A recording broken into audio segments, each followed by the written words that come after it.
Sanibonani bafowethu, ake ngibingelele ekuseni ke sikhulume ngendaba yokukhushulwa komuntu noma ukubuyiswa komuntu. Umuntu ubuyiswa kanjani?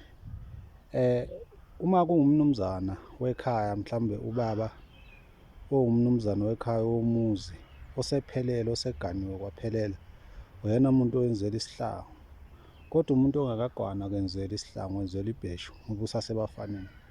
Bese kuthi umama naye umuntu wesifazana oganileyo wenzelwa isidwaba, bese kuthi lo oseyintombazana mhlawumbe ongazange agane enzelwe ibhayi. Indaba yokukhushulwa kwabantu abadala noma yokubuyisa abantu abadala inobungozi obukhulu kakhulu okufuna siyinanzelele kakhulu.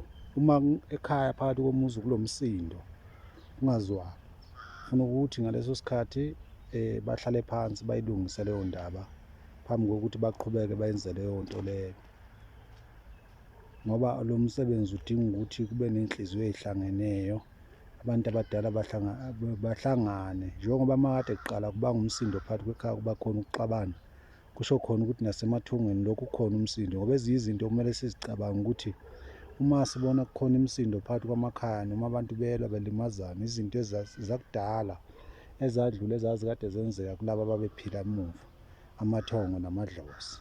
Ngiyabonga.